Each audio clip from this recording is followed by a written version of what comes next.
Hey guys, welcome back. We're going to be looking at one of my favorite role-playing games of all time today, Starforged, except we're going to be running a Star Wars version of it called Sabersworn, which I and some friends have worked on.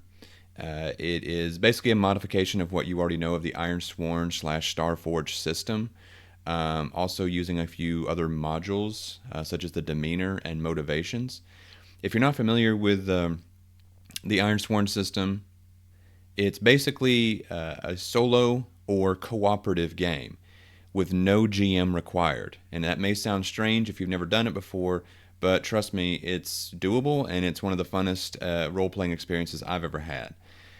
I'm going to be running a character today called Renal Call. You see him there. He's got a ship down there, which is a modified Fire Spray 31.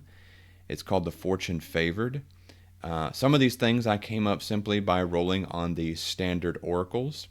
If you are not familiar with Ironsworn or oracles, let me show you. There is this handy site called the Iron Journal, also sometimes called a Stargazer, that has all of these oracles. So, for instance, if you need a space anomaly, you just roll here, a space sighting, a dense nebula cloud.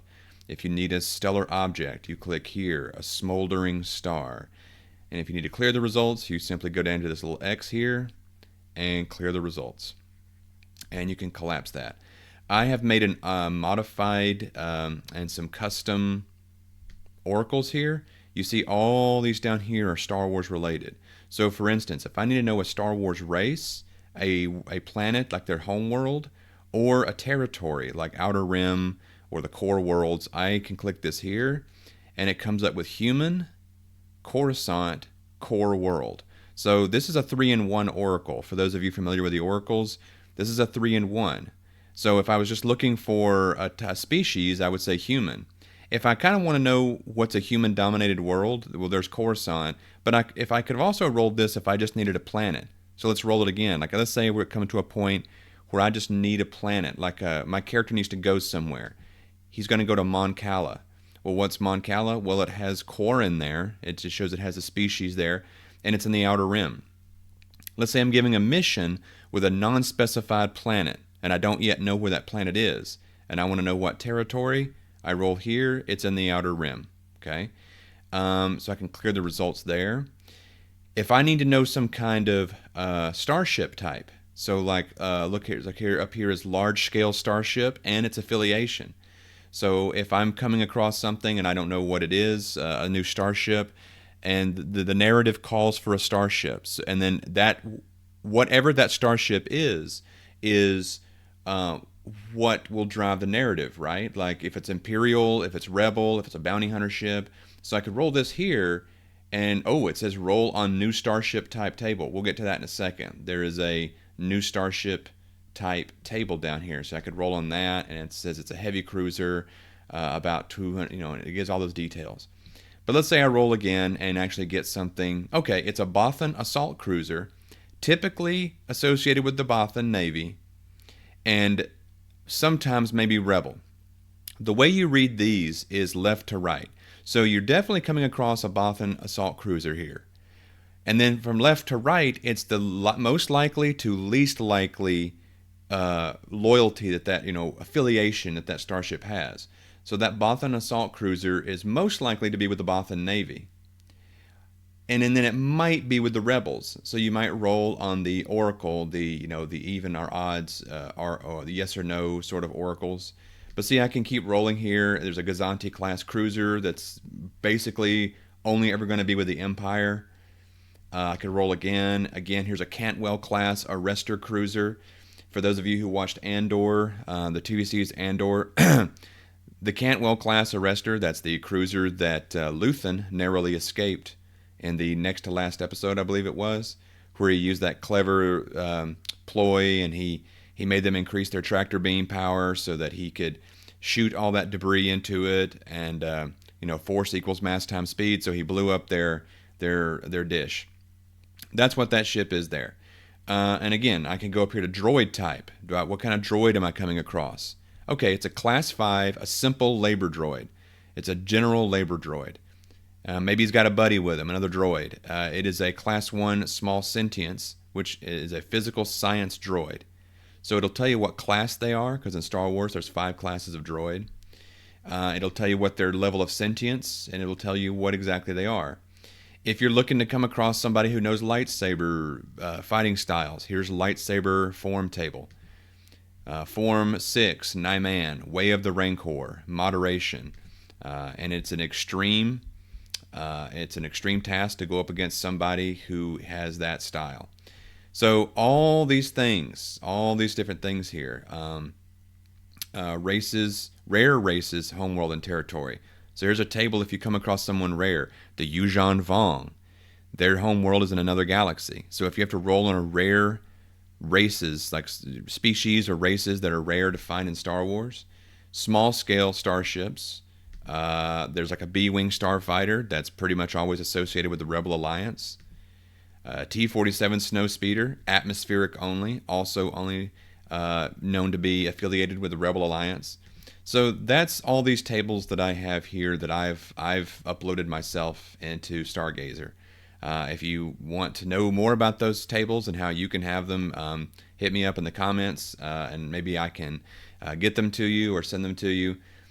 But those are Star Wars oracles. And then over here you have all the moves. These are all the things you're going to be doing in the game, like aiding an ally, gathering information, beginning a session, all that stuff. This is how you're actually going to get the game started. Now, I'm going to go ahead and just assume that many of you already know how to play this game. If you don't, I will explain a little bit of it as I go. But what I'm going to do is create a Star Wars narrative here with my character, and this is him here, Renal Call. So you can see on the far right there, the yellow letters, he has only a 1 in edge, which means he's not like a fast runner, and he's not really good at all at ranged combat. But he has a heart of 3, which means he's really charismatic. He knows how to convince people, negotiate, that kind of thing. He has an iron of 2. That's basically melee combat, but also how well in this game you might threaten somebody or try to shout someone to do what you want them to do, like rally the troops. Shadow of 2 is pretty explanatory, I think, self-explanatory. That's how you sneak around. That's how you pickpocket. That's how you deceive. It's just sneakiness in general. Wits is his wits is a 2, which, wits is wits. That's how clever you are. That's how much you figure, how well you might figure something out. Now I'm using a mod over here that sort of takes Star Wars races and modifies them, or for this game. It helps you acclimate them, if you will, and give them little bonuses. So for one thing, he gets, just for being a Zabrak from Iridonia, he gets a +1 to iron. So really that iron right there would normally be a 1, but I made it a 2 because he's a Zabrak. He also gets +1 to any sort of survival check or to endure stress when facing harsh cold, heat, torment, or pain. He has a demeanor here that makes him a planner, so that helps him out when he plans. He tries to sit and think. But there's also some drawbacks to that. If you are trying to plan something and it takes too long, then that actually might be a drawback. Motivation is to help others, okay? Now, in Sabersworn, the idea is that you are like the Ironsworn of the the Starforged universe. In Starforged, the Ironsworn are people who travel around and take what's called iron vows, and it's up to you to define what exactly they are. Are they super secretive? Are they more like samurai, where everybody knows about them? Are they known to be dangerous? Are they known to be helpful? That's up to you. The same goes for in the Star Wars. The same goes for Sabersworn here in the Star Wars version of Ironsworn. So what's a Sabersworn? A Sabersworn is someone who's not quite a Jedi. They are Force sensitive, and in my world, they are someone who, the Sabersworn are people who are like a secret order of people who've studied the Force. They're not maybe as powerful as the most powerful Jedi ever, but they have some of those same abilities and tricks, and if they train really hard, they could someday be very powerful. But they operate in secret to try to, for the betterment of the galaxy. I would say that the Empire, in my world, I invented this lore myself. This is just me, just as you would do if you make up Sabersworn. If you make your own Sabersworn game, you invent your own background of what you think the Sabersworn is to you. To me, the Sabersworn are a whisper. They are a legend, a myth that Imperial intelligence and even Rebel Alliance intelligence would have heard of, but there's been no confirmation of. There's few of us, and even Rennell Call, my character, he doesn't know how many there truly are either. He gets his missions from dead drops. He's only known a couple of teachers, and they're not even true Force-using masters themselves. They're not Jedi. He doesn't really know where his orders are quite coming from, but it's always to try to bring about peace. And so basically, I'm against the Empire. I'm going to be playing in the sort of Imperial era, right around the time that The Empire Strikes Back takes place, when the Rebellion has just had one significant victory against the Empire, blowing up the Death Star. But they are still being hounded, and Vader is out there feverishly and viciously looking for Luke Skywalker. Rennell Call is in that setting. Okay, this is right after maybe the Hoth or during the Hoth invasion by the Empire.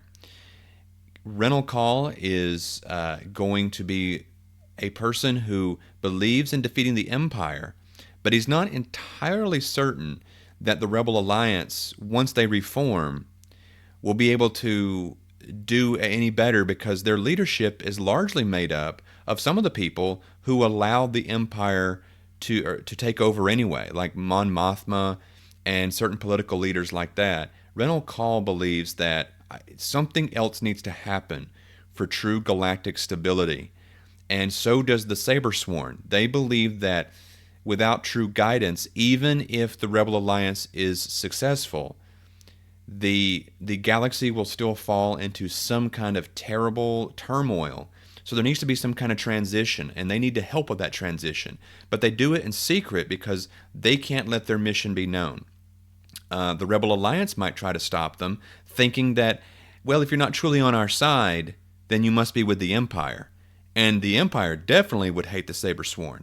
And I'm going to say the Sabersworn have been around maybe for like 1,000 years. They might even have been around when the Jedi were at their peak. Rennell Call, my character, let's just call him Call for now. Call doesn't know himself how long. No one knows how long the Sabersworn have been around. But they are sworn to try to help people wherever they can. So that means both large and small. That means helping people locally. That means helping people broadly. So that means helping people across the entire galaxy. It means helping a homeless person if he needs to. He believes that, and the Sabersworn believe that there needs to be this grassroots thing of helping people. But they can't reveal their force powers for obvious reasons, right? The Empire would come after them and whatever. So that's where we're going to begin. Without further ado, we're going to jump right into this. I'm going to edit out some of the in-between of me making decisions, just so this flows better. In other words, I'll do the dice rolls, I will do the oracle rolls, and then I will tell you where the story leads me. Okay? So with that out of the way, let's do the opening crawl, and let's get started. A long time ago, in a galaxy far, far away, it is a time of great upheaval across all connected worlds. The Empire is determined to finally eradicate the Rebel Alliance. They search all across the galaxy, sending out countless probes in the hopes of finding the rebel leaders. Meanwhile, on the planet Duro, the homeworld of the Duros people, a Sabersworn, fresh out of the trials, receives a message for his first mission. It is to be a solo operation, as most Sabersworn missions are. Duro is a planet that is largely abandoned because it is choked by polluting fumes, and its people mostly live on one of the 20 orbiting cities around the planet. Most of Duro is home to enormous food processing plants, shipyards, and other forms of industry essential to people of the core worlds. In one of the few remaining jungles of Antawak, Rennell Call, codename Ageless Void, has been meditating, preparing for the mission he has received from a cutout his Sabersworn masters used to drop off the message. So when I generated this mission, I rolled on action, theme, descriptor, and focus, which gave me these results: finish, law, biological, grave. And so I'm going to interpret those now to be our opening mission. So we begin our story in those jungles of Antawak. Our character, Renal Call, is walking through the jungle.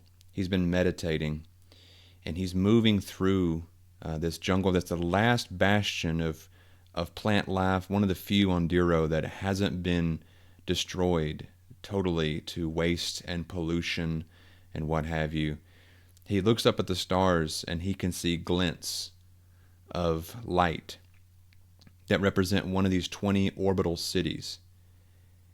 And he marvels at the fact that these people once had this great world, and now they have to live up in space in orbital space stations because they can't have what he's in now. This jungle that he's walking in used to cover at least part of the planet, and now he's in one of the last few nature reserves, and he contemplates that.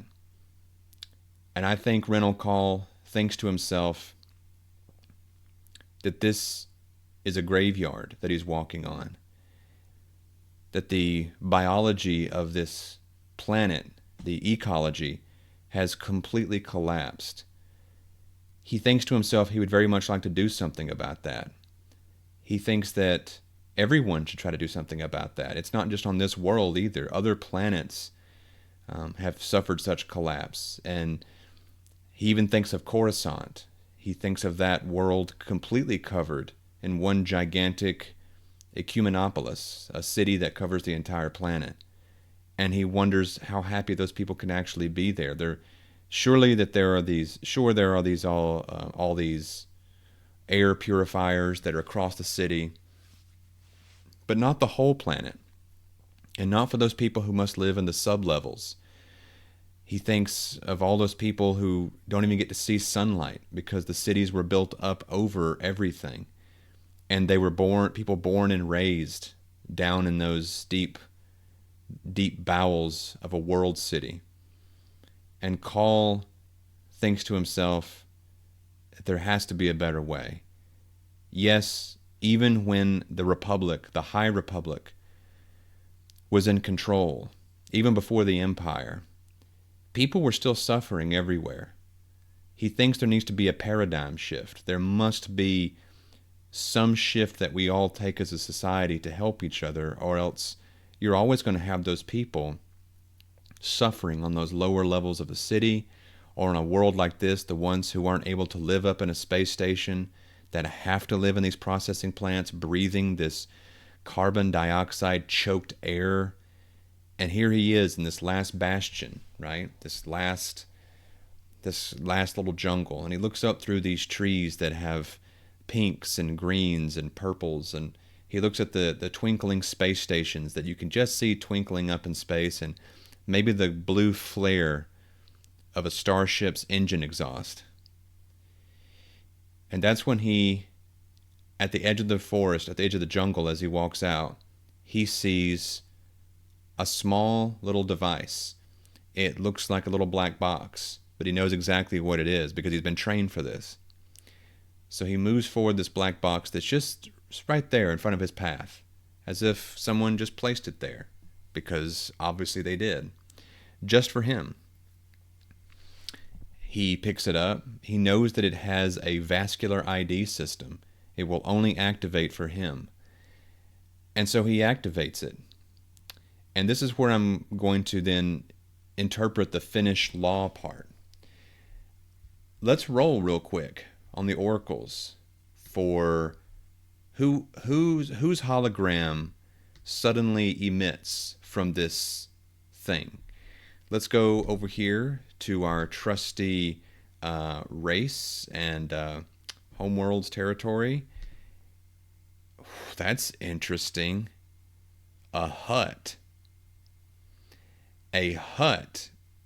And can we get a name for this character. I'll roll a few times until I find a hut sounding name. Akim. I like that first one there. Akim the Hut. So let's start building this person out. First look. Oh, okay. So a hologram with a hut that is adorned in some kind of ceremonial, like, giant rings. You know, like the Shaolin monks. They have the big golden rings sometimes that they use in martial arts around their hands. This hut has several huge ones around his wrist. And he has one giant one going around what I guess we can call a neck on a hut. And no na chuba kuma, he says, I guess. Akim the Hut emits from this. And it's a hologram, obviously. Akim the Hut, let's see, let's roll again. Flashy and augmented. So he has an enormous cybernetic eye. I'm going to say it's an enormous cybernetic eye. Like replaced, maybe something happened a long time ago, an accident or something. And so this is our character that has emitted from this hologram. And I'm not going to speak in Huttese this entire time, but he basically communicates to Call that there is a mission that he is needed for. And I'm going to roll a location so we can flesh this out a bit more. I already think I know what I want Finnish law to mean from the oracles. But let's get a location here. Roll on rare races and homeworld territory. Okay. I'm going to roll a couple of times until something makes sense. Okay. In the mid-rim, a planet called Togoria, which, if you guys don't know your Star Wars too well, Togorians are like these lethal cat people. They're as big as Wookiees. They're strong. They're fast. They have giant fangs, and they rip people apart with their claws. They are vicious. Togorians are vicious. He wants me to head to the mid-rim. The mission that this hut says. Call. You have been summoned to this mission. You must go to the mid-rim, to Togoria, and I want you to go there. There are Imperials, an Imperial emissary, and ambassadors who are going there to talk to the Togorian leadership on different parts of the planet, different major sort of settlements or cities or whatever. The Imperials are going to Togoria with the intention of asking / not asking too politely for some help in a project, a construction project, a massive construction project. It's going to be one that takes place somewhere in outer space. So it will be construction that takes place in the void, the vacuum of space itself. They need labor. The Imperials are saying that they have incentives that will encourage Togorians, that, oh, you want to work for us because we have all these things. We have whatever benefits, retirement plan or whatever. We offer you credits. Your planet is not doing so well. You're under Imperial rule. But they're basically starting to suggest, and the word on the HoloNet and in the undernet, the sort of underworld, is that the Imperials are going there to say, we're going to ask you for your help. But they're already making intimations that if you don't help us, we're going to pass this law anyway, pretty soon, that is going to force recruitment from everyone across the entire galaxy, if we so choose. Forced enlistment, drafting, whatever you want to call it. And from any planet we want. What Akim the Hut is here telling me is that he tells us as he has been a long trusted informant of the Sabersworn, and he has asked the Sabersworn to speak to me, to call directly. He wants me to go there, and what he wants is he wants a fact-finding mission.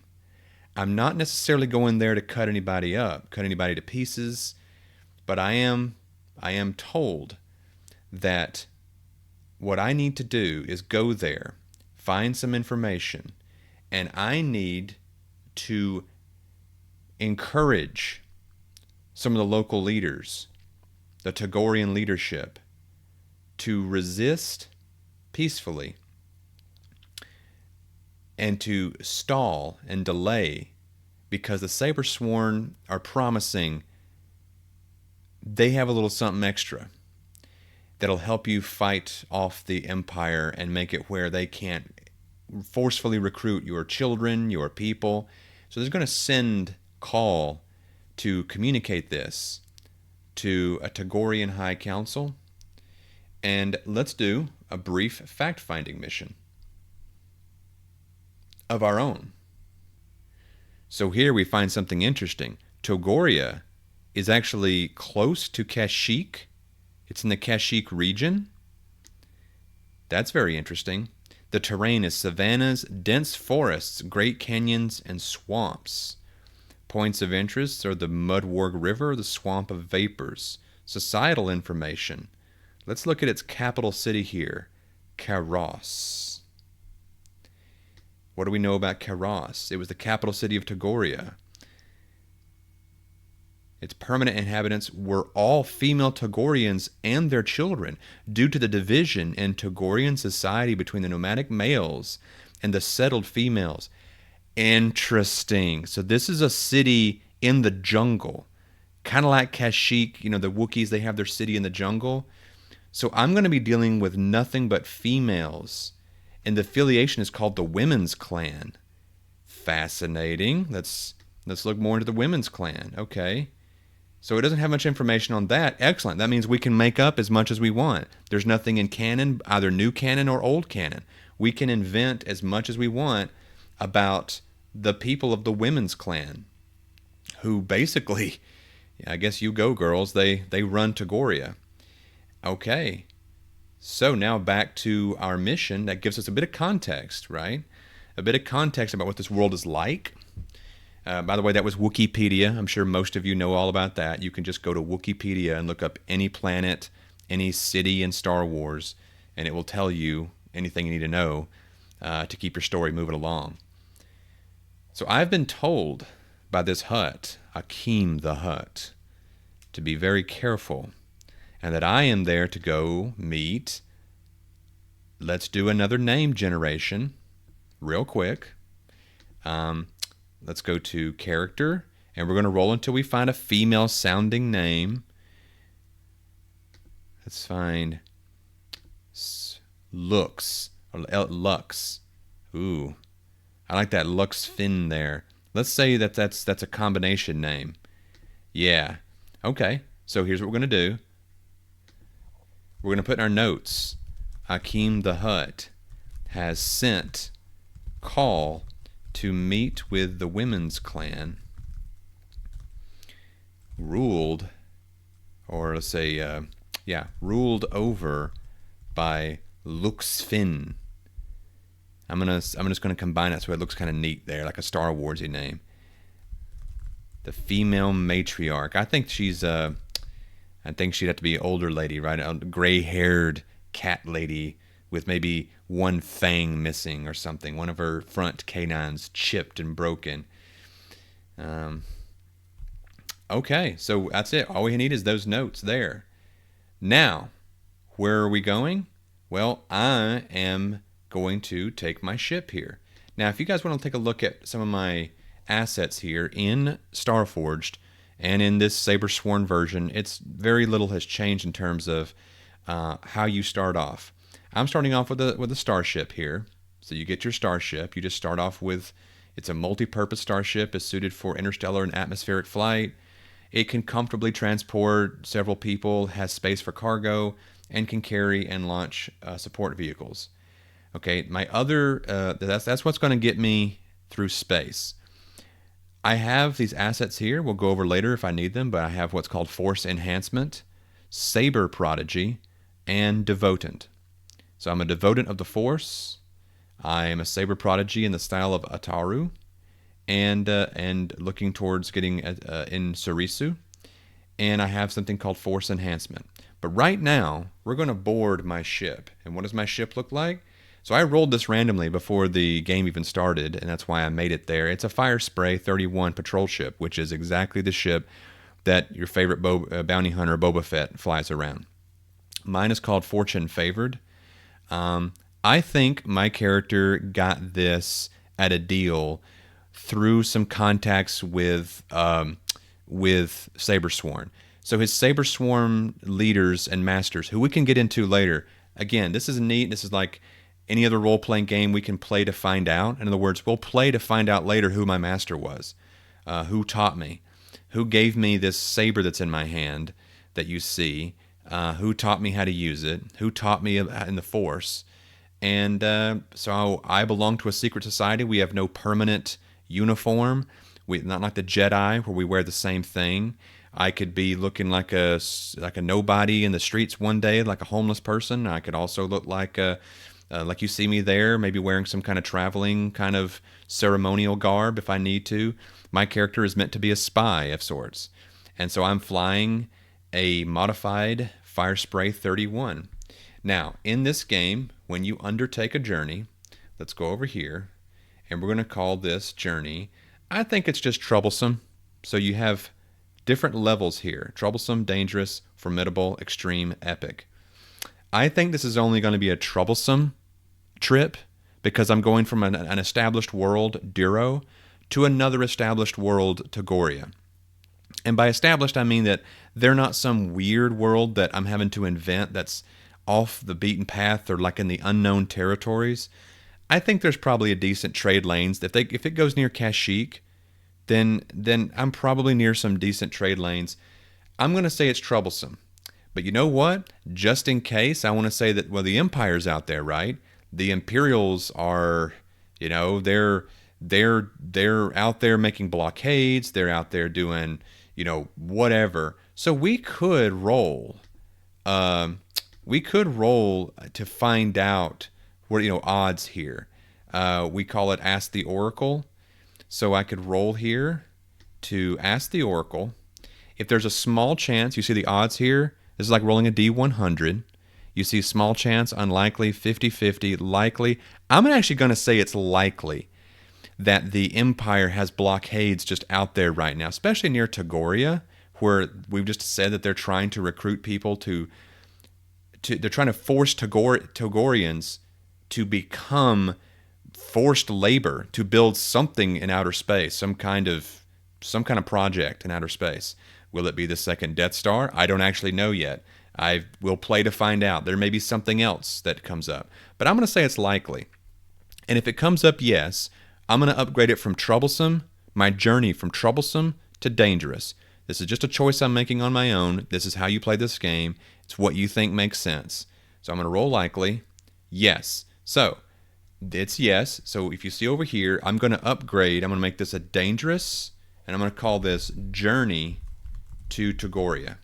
This is going to represent me having to make all the light speed jumps, course corrections, all the stuff I could come across while traveling across the galaxy. And there's going to be things that pop up, things that go well, things that don't go so well. There might be opportunities along the way. This is sort of the adventure part, the travel part, and it allows you to do some cool things along the way. And of course, like any good adventure, we might get sidetracked. So let's find out. Okay, so to make the journey happen, to actually take us on this journey, there's a move here called Undertake an Expedition, and it tells you exactly how to do this.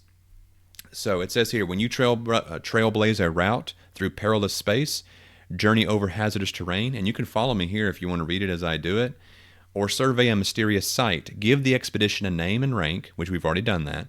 Then, for each segment of the expedition, envision your approach. If you move at speed, roll with edge. If you keep under the radar, which I think we're probably going to do, roll shadow. But if you're staying vigilant, you roll wits. So this is narratively how your character approaches everything. I think shadow makes sense, right? So here's how this works. Little dice symbol up here in the middle. It pops up a little selection down here. It's going to take me let me make sure I've got this correct, because it's been a while since I've done this. I'm going to go shadow, and then I'm going to roll plus attribute, and then bang, I got a weak hit. So let's look at this right here. In this game, you can get, there's basically 3 versions of success failure: strong hit, weak hit, or miss.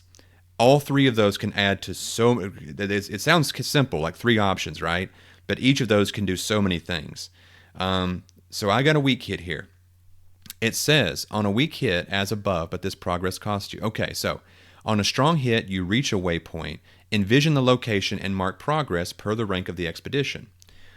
Okay, so on a weak hit, it says do that, so I get essentially what you get for a strong hit, but it's going to cost me, and I have to choose a suffer move. So let's go over here to challenges. Let's go one at a time. Challenges. So I'm over here at my journey to Dagoria. I mark it. 1, 2. Now it says envision the location and mark progress. We've done that. So I'm going to envision the location first before I decide which of these 2 suffer moves I have to make. So let's go up here to our oracles. And let's get rid of this for now. What do we think we come across? Well, we can roll action and theme. Clash barrier. This goes right. This is exactly what I was saying.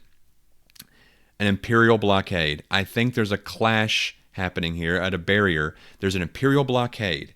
And when we come through, let's color it up a little bit. What kind of starships do we find? I'm going to roll here on large-scale starships until I find one that's Imperial. Well, look at that. The very first one is a Bellator class dreadnought. That is insane. A dreadnought is basically like the Super Star Destroyer, maybe even a little bit bigger, if I'm not mistaken. This thing probably it's swarming when I come out of light speed. So my character, he decides I will take this mission. He goes into his ship. He flies out of Duro. He flies past all those space stations. He has to check first while leaving. This is Duro Space Traffic Control, that kind of thing, and he has to clear a path out. He then hits the jump to light speed. Now in Star Wars, it's not like a straight shot. Sometimes you have to come out of light speed because there is your hyperdrive and systems, your nav computer have detected space anomalies. So gravity shadows, mass shadows that still reflect into hyperspace. So my ship has detected this, my computer, and has pulled me out of hyperspace. I am now pulled out of hyperspace because what it detected was a gravity shadow that is being cast by a nearby Bellator-class dreadnought. And what do you think an interesting name? What's an interesting name? Can we go to the random starship name generator? Let's just do fantasy names, starship names. The Lullaby. The Star Talon. I kind of like that. So we're going to put that in our notes. We're going to go back up here. Collapse this. While making his journey, Call was pulled out of hyperspace by the Dreadnought class ship. What do we call it? The Star Talon. Now, and it's swarming with TIE fighters all around it. And I'm not the only one. I'm on some kind of important trade route, like the Carillion trade route or whatever it's called. And I've been pulled out of hyperspace, and all these TIE fighters are one at a time, basically flying out and saying, unknown craft, please broadcast your transponder, say your name and your location, your destination, and I'm having to make up a name. We're just going to say that I threw out the name Sid Ferris. So I say this is Sid Ferris, and I'm going to give a fake. You know what? No, I'm going to use my normal starship name. Why not? I'm not wanted right now, but I am giving a fake name. I'm going to say I have that. This is Sid Ferris, and this is the starship Fortune Favored, and I broadcasting my transponder and everything else that you guys need. Broadcasting that now. And then the Empire says, I get a call back from someone who says, received, that kind of thing. And they say, wait a moment out here in an orbit around the star Talon. I repeat, wait in an orbit around the star Talon. Do not proceed until we give you the go-ahead. Is that understood? Because they're the Empire. And I say, yeah, absolutely. I copy, understood. So I switch off my engines after I make a comfortable orbit, put myself in sort of this orbital, a parabola or whatever you want to call it, a nice little orbit around this gigantic, starship. And this is what I've come across. So now, remember, we did this because we made a move. And the move said, on a weak hit, I get to make progress, but I choose one. So, suffer costs en route, I can make a suffer move -2, or 2 suffer moves -1, or I face peril at the waypoint. Envision what you encounter. Well, I think since we've already colored this scene, I think I face peril at the waypoint. I think what makes sense here is that I'm going to be waylaid, and something has gone on here that my character is not aware of. We may find out later, but I'm not sure why. But they're being very rigorous with this sort of customs check, and they get very suspicious for some reason of me. I've done nothing wrong, so it's not that they think, oh, we found a fugitive here. They may be confusing me for a fugitive, but they're keeping me for a little too long, and so they come back and say something that's kind of confounding. What do they say? Let's find out what they say. Let's roll up here on this oracle of, let's clear this, action and theme, initiate danger. Okay, so what they've asked, let's go descriptor focus, chaotic person. Okay, so what this Imperial, someone on a sensor station, right, aboard the Bellator ship there, that the Star Talon, he comes through and says, Fortune Favored, are you flaring up your engines right now? And I'd say, no, sir, I am not. Why? Because it looks, and he comes back and he says, because it looks like you're flaring up your engines. And I say, I am not. I'm not doing anything wrong. I'm doing exactly what you wanted me to do. And he says, stand by. And so now I'm kind of nervous. Does he think I'm trying to leave? Because he's getting bad readings on his sensors? Or is he trying to start some trouble? Is he making up a reason to start some trouble? Is this like one of those people with authority, certain people in authority trying to start trouble? I don't know. He's initiating some kind of danger here. That's why I'm interpreting that. And that's where I'm getting that chaotic person for the descriptor and focus there. Then it comes back. Fortune Favored, are you sure are you certain? Because from I'm sensors are reading, and he reads out an energy reading. I'm reading 3.57, extajoules or whatever past the normal allotment of the cosmic microwave background. And you're reading hot right now, and your engines look like they're queuing up. I'm getting heat blooms from all over your engine. And I'm sitting here going, what is he talking about? So this person is either trying to start trouble or he's really bad at his job. I now need to do something to convince this person. Now, since I am not actually doing anything shady or deceptive, this sounds like a role called compel. So here's compel. And it says when you persuade someone to make them an offer, or just how you persuade them anyway, you envision your approach. If you charm, pacify, or encourage them, you use heart. If you threaten or incite, you try to compel them basically by threatening them, right? Being mean. You roll iron. If you're lying or swindling, you're going to use shadow. Well, Call is going to use his heart to try to compel. Let's go back over here to Call's ability, his abilities here. If you look, he's a devotant to the Force. It says you worship a god, power, or entity, in this case the Force. Give it a name and choose one of your stats to represent its nature. I choose heart. When you secure an advantage or gain ground by calling on it for guidance or aid, you roll plus linked its stat. Okay, on a hit, I take +1 momentum or +1 spirit. On a strong hit with a match, a miracle or sign manifests. Take more spirit or momentum. So here's what I'm going to do. I'm going to do secure an advantage. I sense that I actually start feeling I'm being targeted. Like, I think I'm being painted. The term they use, fighter pilots, I'm being painted. So right now, my starship is being painted with targeting lasers and such, and I'm picking up. And my sensors all over around me starts alerts. You're currently being targeted by three different point defense turrets on that Star Talon. And I'm getting tense now, so I'm going to call on the Force to calm myself down and try to use the Force to secure an advantage. So let's go up here to secure an advantage.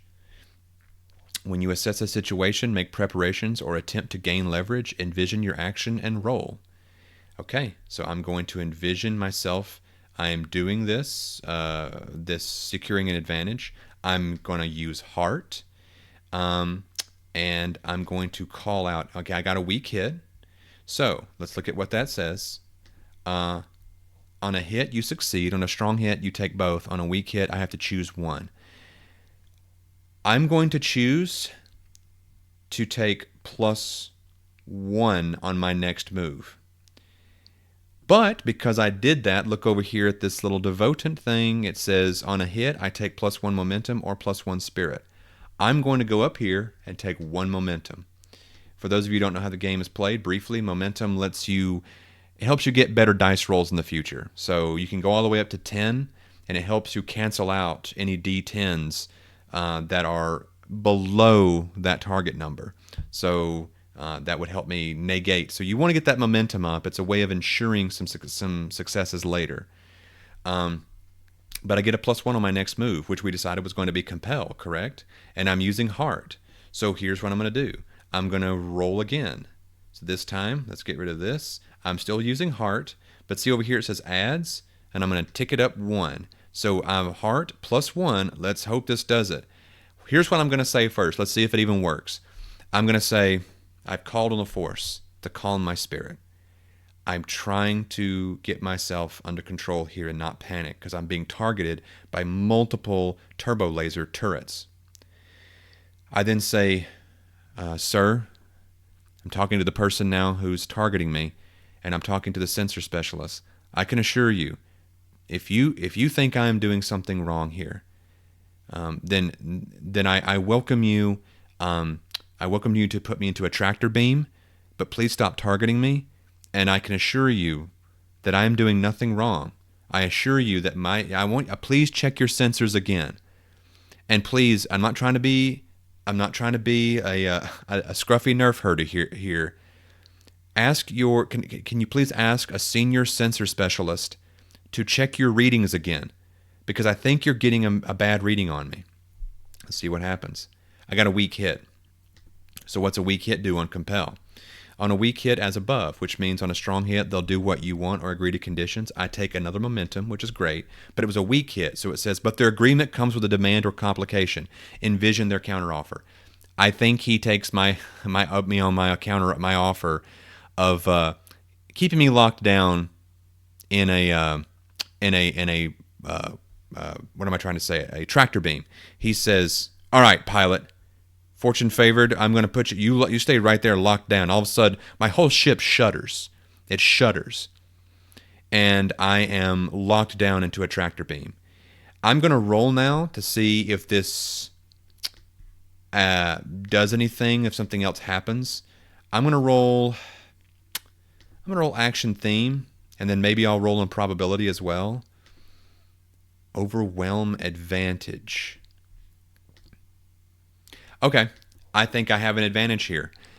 I think I don't have to roll for this. I think that I have an advantage. They are being overwhelmed by the number of people trying to come through this part of hyperspace. They're coming out of this hyperspace region, and they keep having to intercept people. And they've got so many starships trying to come through this patch of space. They keep having to stop every ship. And so basically, this Star Destroyer, this giant dreadnought, is getting overwhelmed. And they're like, you know what? Just go. You're not who we're looking for. And he comes back sort of grumpy. Fortune favored. You can go now. But just be alert. I'm logging in right now your name in our system. And I'm going to broadcast it to other star destroyers and Imperial vessels in this region. If we see you up to anything at all, you will be boarded. Just understand that, okay? You're getting off light here. And I say, yes, sir. Yes, sir. I would never do anything to defy the Empire. Thank you, sir. Thank you for being understanding. He puts me on my way, and I go on my merry little way. And what does that do? That puts us right back on undertake an expedition. So, once again, I'm trying to be as shadowy as possible and sneaky and get around these blockades. I am going to... You know what? I'm going to do it again.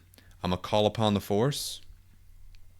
To guide me to my next waypoint, to help me get around this. Okay? So once again, I get a weak hit.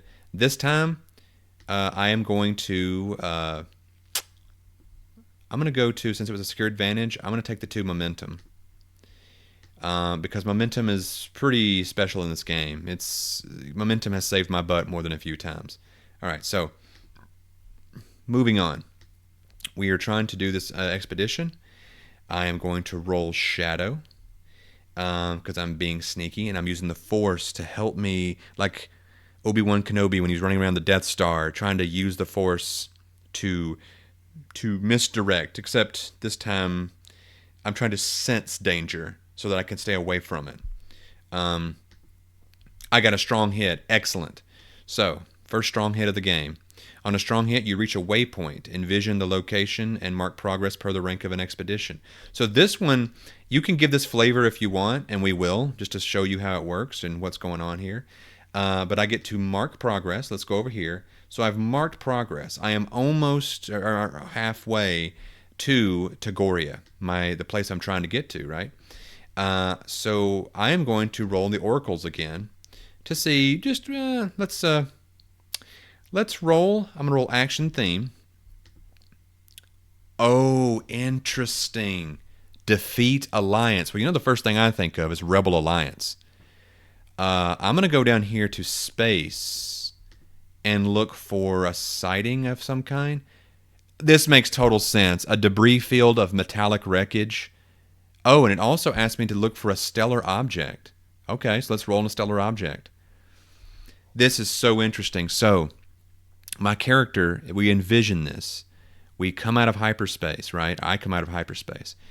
And it says there's a young star incubating in a molecular cloud. But there's a debris field that I come across here. I pick up on sensors.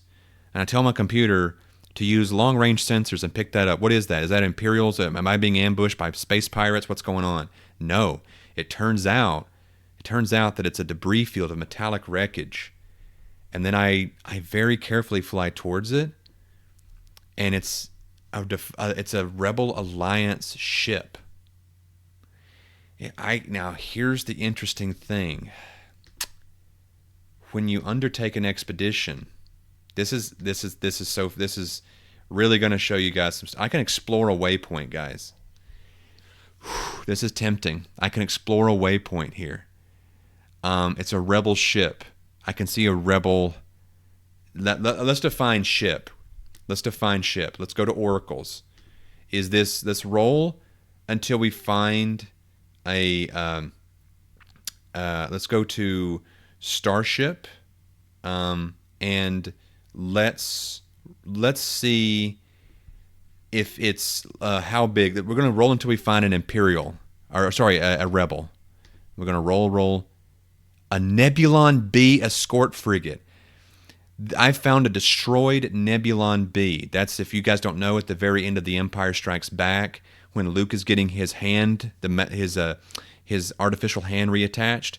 That weird skinny ship that he's on. It's a weird looking ship that has it's kind of fat on the back end, but then skinny in the middle, and then kind of big knob on the front or whatever. Like it's a big. So I have found a destroyed Rebel frigate.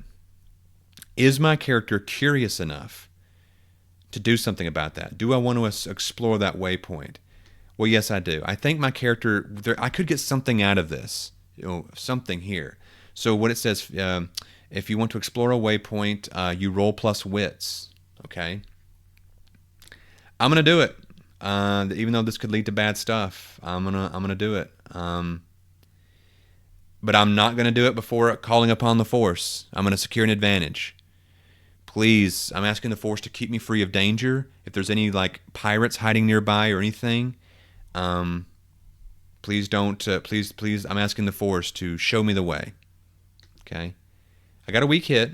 Okay, on a weak hit, you uncover. Let's see. You uncover something interesting, but it is bound up in a peril or reveals an ominous aspect of this place. Envision what you encounter. Then take +1 momentum. Okay. Oh no, sorry. That was just to secure an advantage. So on a weak hit, I get to. Okay, now, sorry. Winding back. That was to secure an advantage. So now I'm going to explore the waypoint. Okay. So I got ahead of myself. Sorry, guys. Now I'm going to use my wits. And now, and I'm glad I have momentum high enough, because I cannot cancel the 8, but I can cancel that 7 if I'm not mistaken. If I just burn here, I burn momentum. All right, let me put it back. I can burn it down here as well, I think. Is there a burn? Yes. So now I've turned that into a weak hit. So now it is as before. Okay, I get a momentum. Same thing as I said before now. What do I encounter? What thing do I find here? What is this? What thing do I find? Well, let's go to action and theme. I think this is descriptor focus. Forgotten world. Oh, man. I think this is a Nebulon B that was built in the shipyards of, and I'm going to roll on a planet down here, on the rare planets. I'm going to roll on rare planets. Barabel, which are these, like, I believe the Barabs, the Barabel are like these kind of vicious looking, almost like lizard people, I think. But they're from the world Barab. I think this ship has markings that it's from the Outer Rim. It was built and used around Barab, and I see a couple of the bodies floating, and they're all Barabels. And I see that they were terribly defeated, and there is something here, though, that I'm going to roll further, that it says you find something useful, but it's bound up in peril. What can that peril be? Reduce barrier. Oh, this thing has something that can help me. This thing has something that can help me get through shields. It reduces barriers. Maybe there's an interesting turbo laser modification, like a mod. But I got to do a face danger to get it. So let's do that. I'm going to call it and say that I've got to do a face danger. So in a face danger, with speed, mobility, okay, when you attempt something risky or react to an imminent threat, envision your action and roll. How are we acting? With edge, heart, iron, shadow, or wits? Well, let's look. I happen to have a thing called force enhancement. You can perform stunning acrobatics and practically defy gravity by using the force to leap very long distances. Okay, that doesn't help me yet. So right now I'm having to get into my vac suit, my environmental suit, because I'm going to do a spacewalk, and I'm going to go get this modification. I've got to do a spacewalk here. How am I doing it? Speed, mobility, or agility, that's definitely edge. Resolve, command, or sociability. stealth or trickery, expertise, focus, or observation. Unfortunately, I think I have to use edge here, and I say unfortunately because edge is my weakest stat. If we look at Call's stats over here, he's strong in heart, he's pretty okay in all these other things, but his edge is as low as it can get. It's a 1. But I really want to get this thing because I think I can actually make what's called a clock. And I might make it where it's like something I have to work on, and it will make my starship even better. So let's do edge here.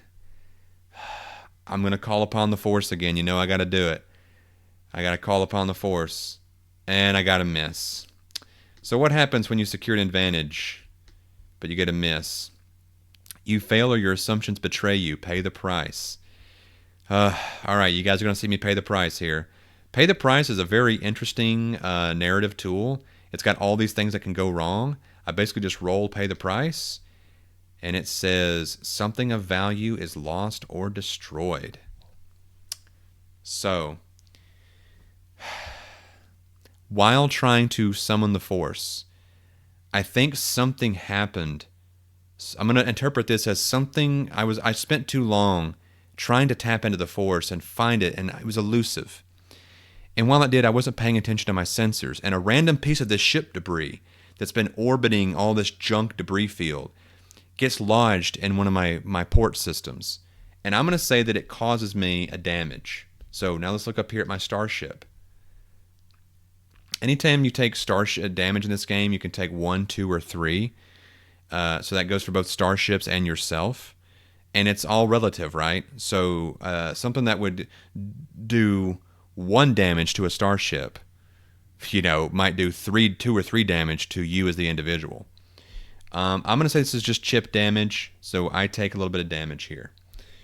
I could try to resist that. I'm going to say that I don't have time. I'm going to say that so while I failed to secure an advantage, I still can do face danger and go out and try to find this thing. I want to get this. I really want this. I really want this for my story, for my character, for my ship. And so I'm going to go out here with edge, and I rolled a miss again. So I must now pay the price again. That's so frustrating, but that's part of role-playing, right? So pay the price. I'm going to pay the price again. I'm going to clear the results from my last one. Pay the price. Your equipment or vehicle malfunctions. That's perfectly in line. So not only did I take damage when that thing, that piece of debris went flying into my exhaust manifold or whatever, there started some kind of problem where my ship's computer is saying you can no longer start up. I'm having a problem with the startup cycle. I'm now stuck out here. I am stuck in the middle of nowhere in this debris field. And what I'm going to say is that this is going to be a situation where I think I need to do another face danger, but this time I'm going to face danger, but this time I'm going to have to use wits because I'm going to have to do some kind of repair. This is going to take me a while. Okay. I'm going to say my character is so frazzled, I can't even reach out to the Force right now. So I'm not even going to try to do my thing where I reach out to the Force. Instead, I'm going to try wits, and I'm going to go, and you can also do this in this game. I'm going to go ahead and call the pay the price. Rather than rolling the pay the price, if I fail, I'm going to go ahead and call it. I'm going to say that my guy gets trapped for a long time in the middle of space in this debris field. And I'm going to have to start doing something to survive or do a distress signal. Let's hope that doesn't happen. But that's what I'm going to call right now if I completely fail this. Okay, so we're rolling. I got a weak hit. I succeed, but not without a cost. Make a suffer move. Excellent. So I do it.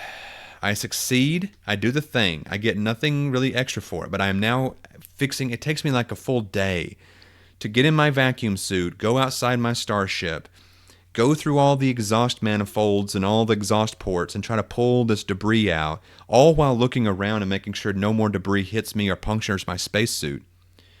And I'm fixing it, I'm doing the best I can, and I finally get it fixed, but I'm going to call the suffer move.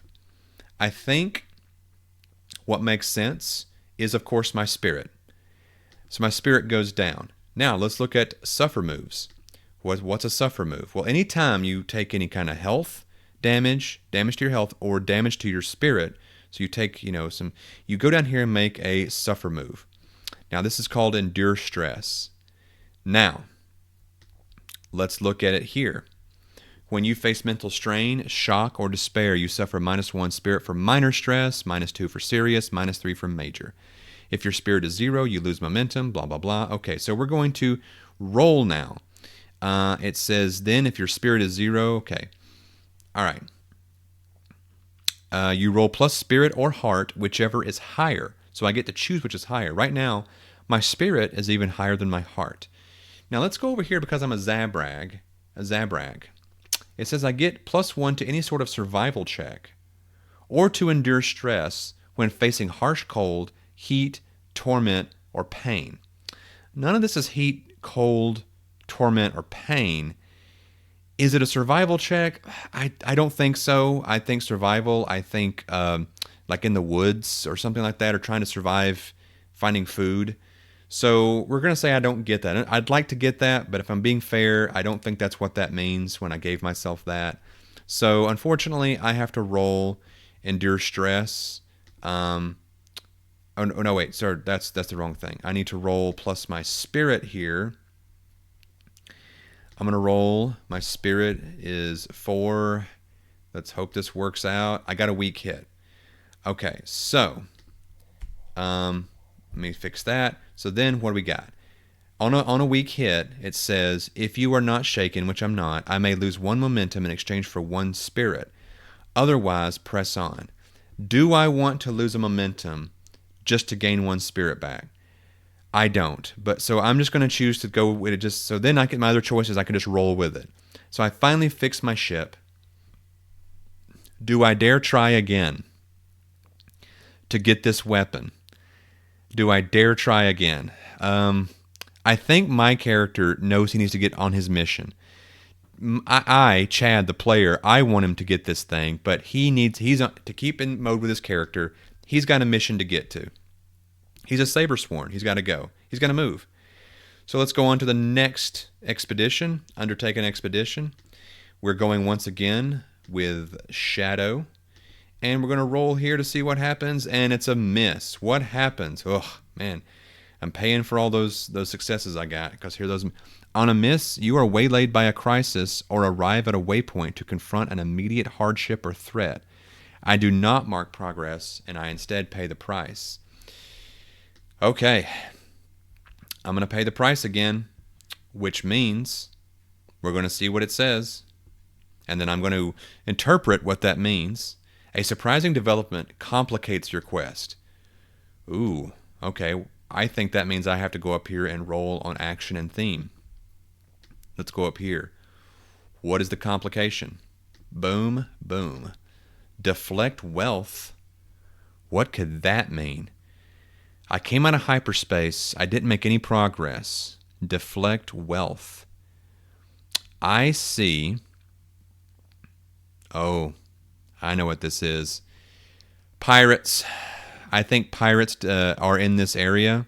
They destroyed that. They might have been one of the ones who either destroyed this ship, I don't know yet, or they're just here to loot it. Like me, they found something worth looting.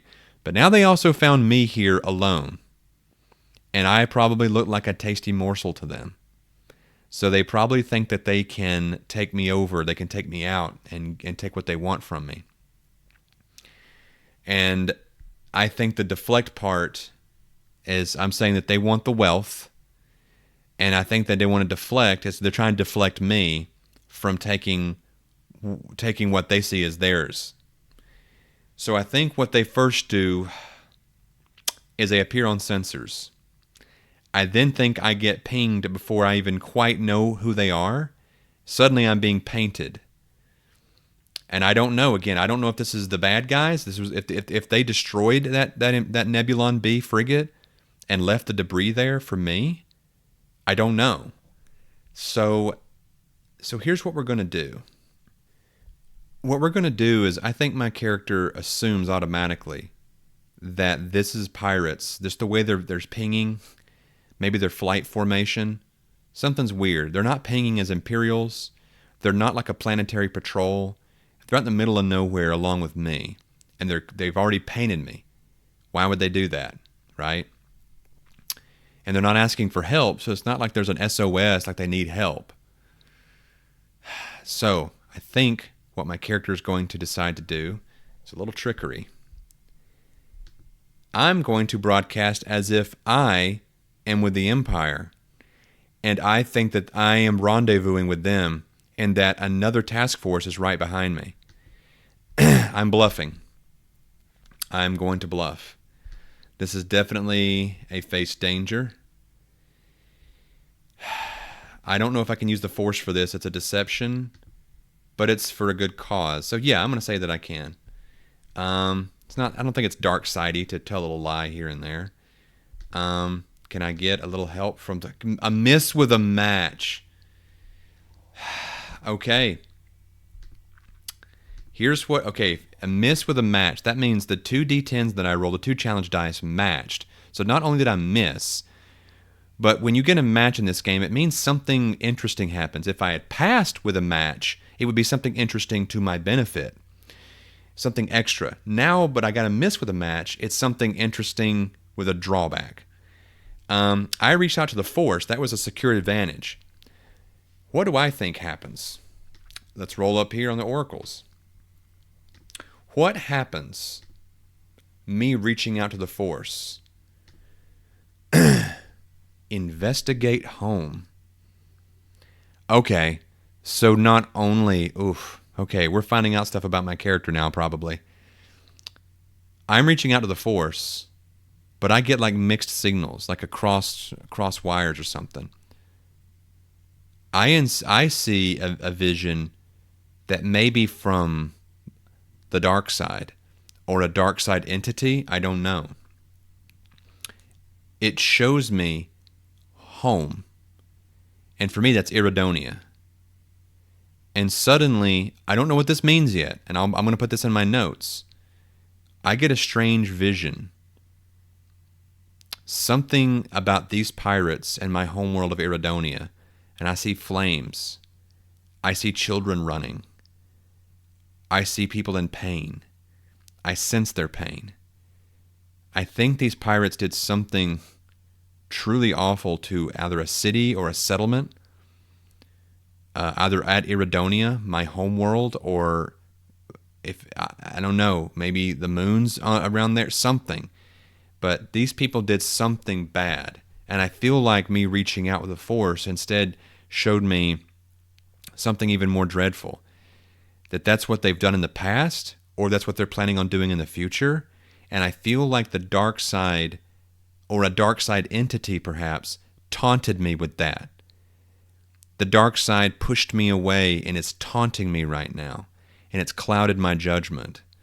So now I'm not going to be able to access the Force right now. It's frazzled me. It's caused fear, and as we all know, fear can lead to the dark side.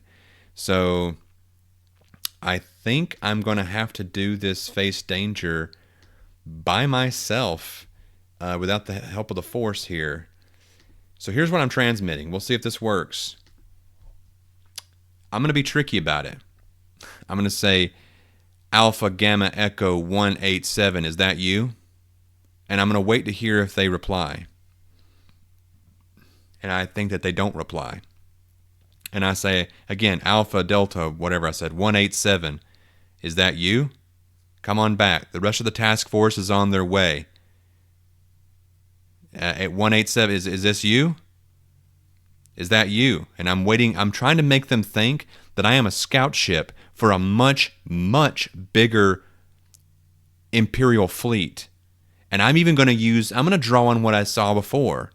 The Star Talon. I'm going to pretend that I'm one of the starships from there. And I'm going to say, the Star Talon is inbound. I repeat, the Star Talon is inbound, 187. Is that you? And then I'm going to see if that worked. Once again, another miss. Well, here's what I think happens. They called a bluff. I hear over transmission.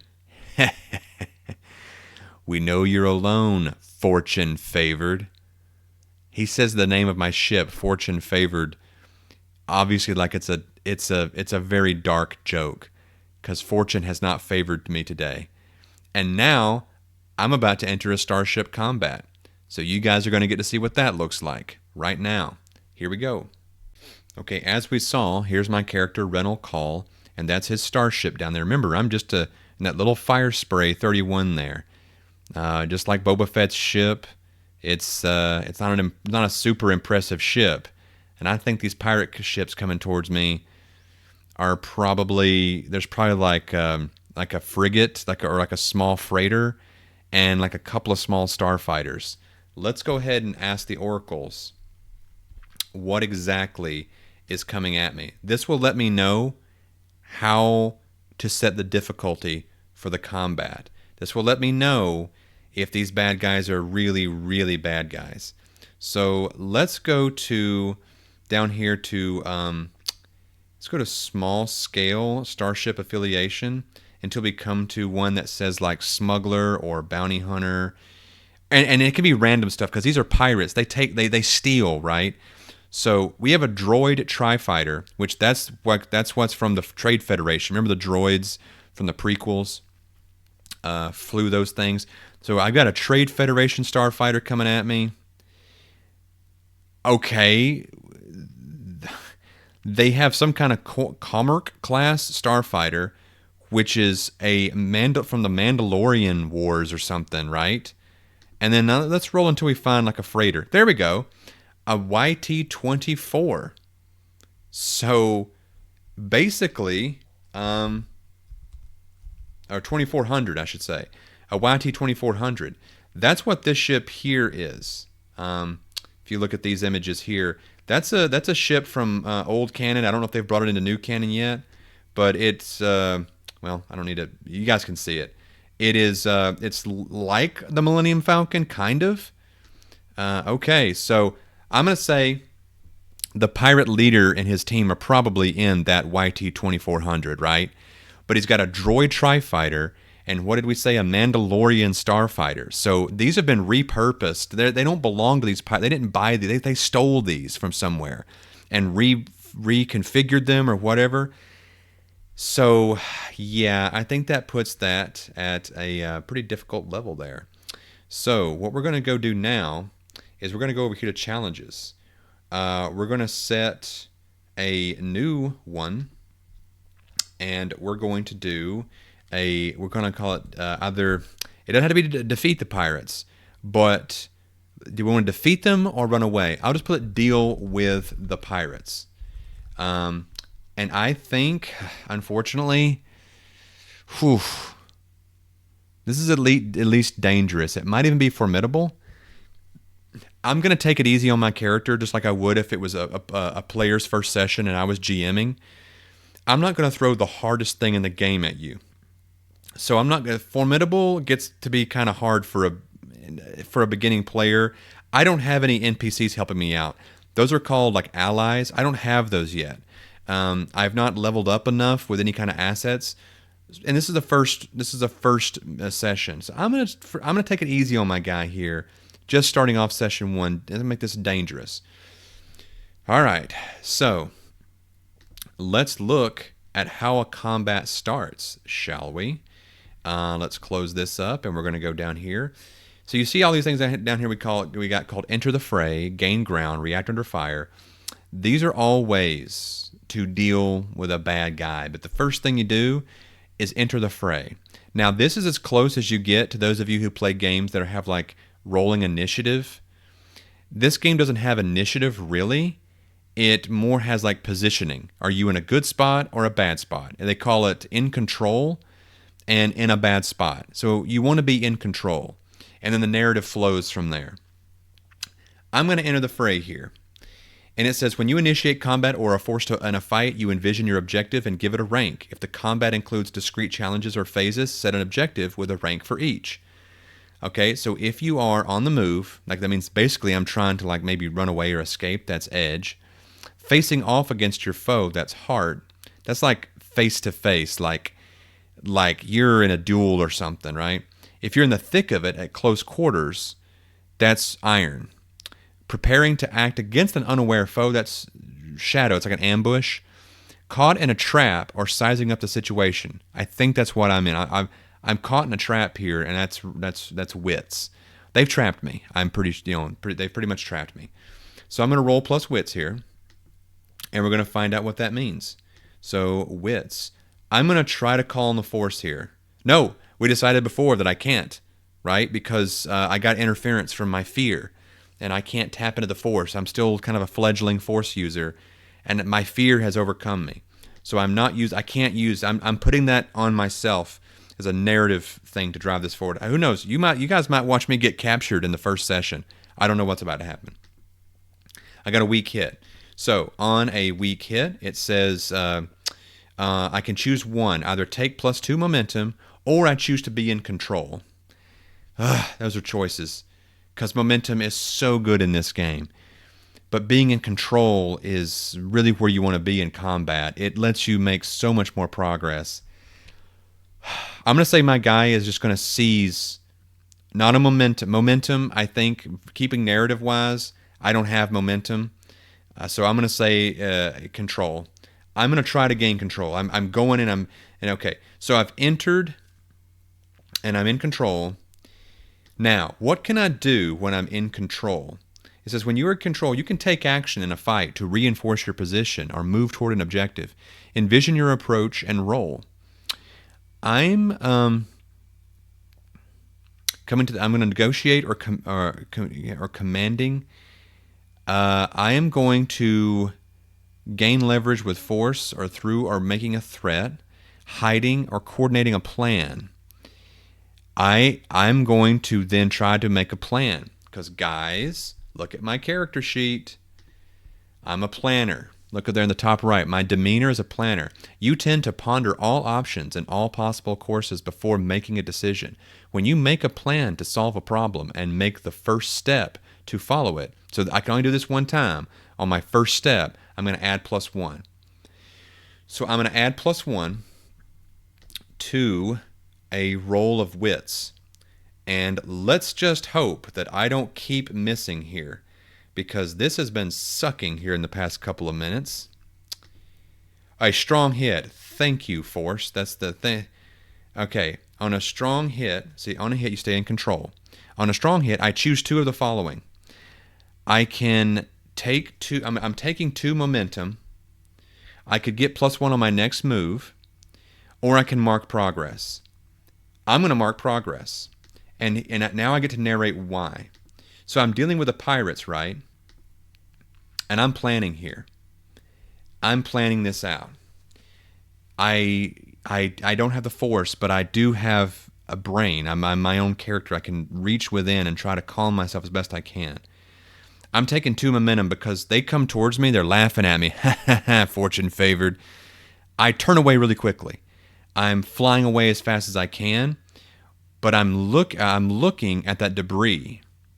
And that Nebulon B is huge.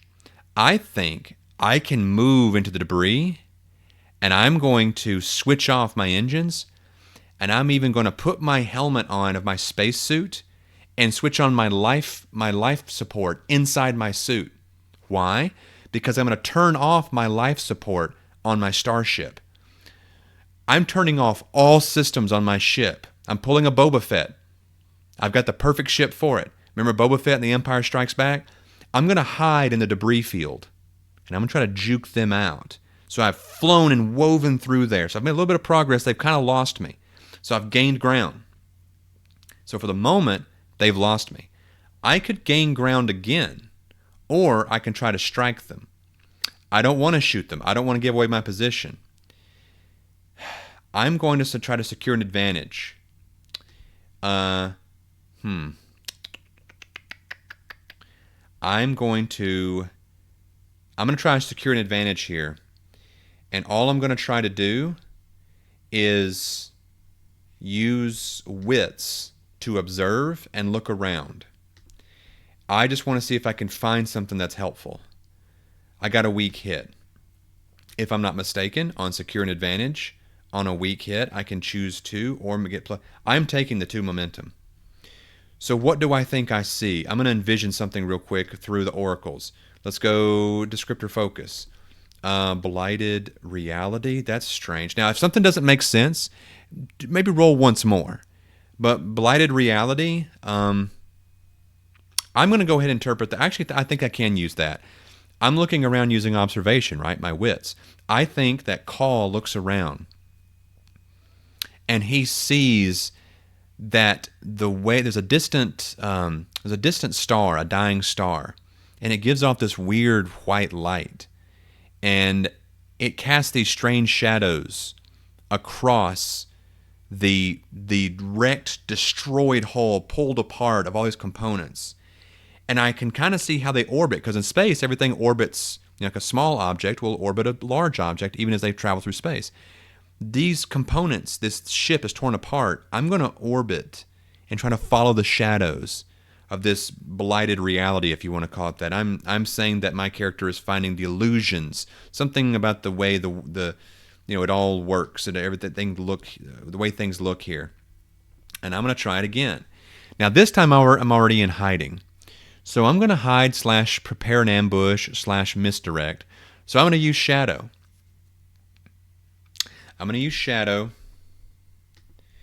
And let's see if it miss with a match. Are you seeing this, guys? Okay, so here's what happens. Not only do they see me, which is I wasn't able to hide. That was my whole point of that roll. Not only that, but they counter ambushed me. And I told you I had all my systems turned off. My starship systems were switched off. My life support, my engines.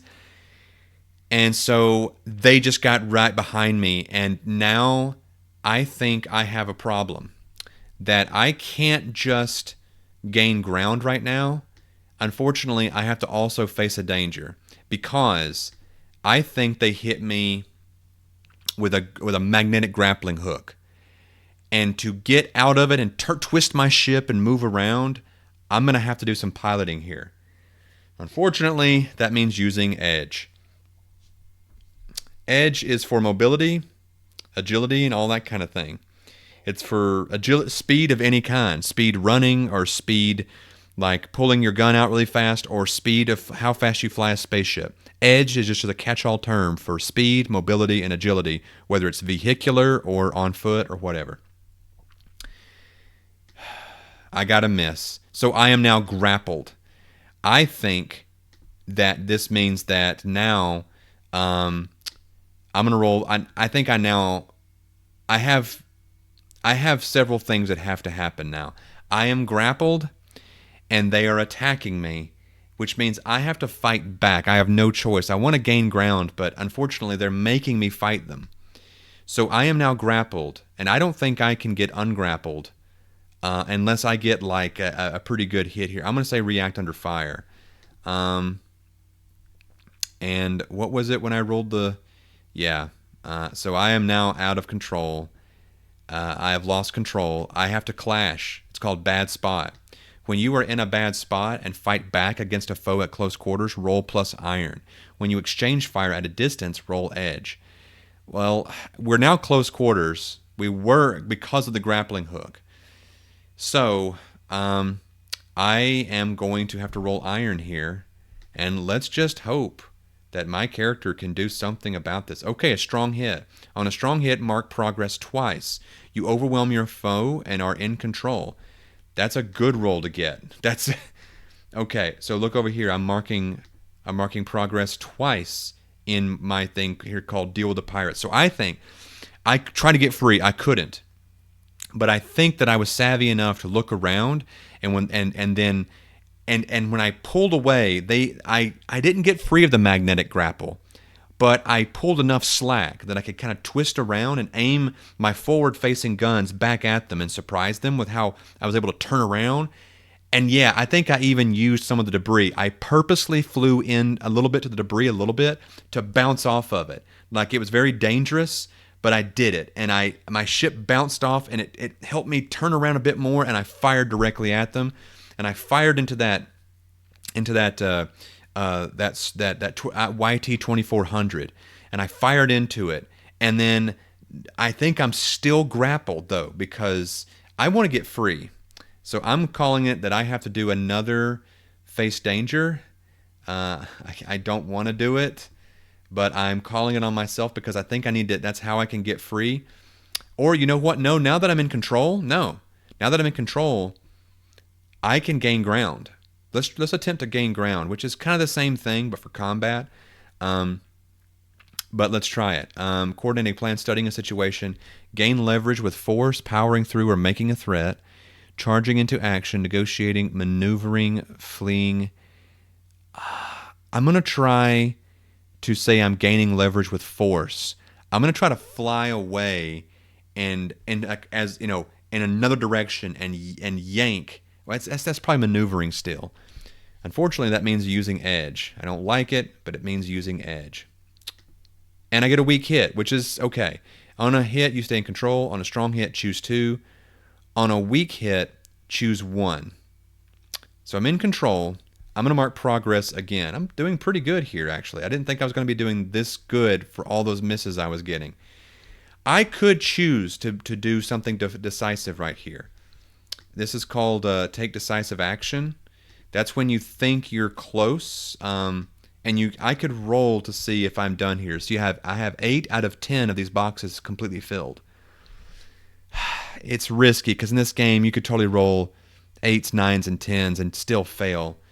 So I'm actually not going. I'm going to do a decisive action again.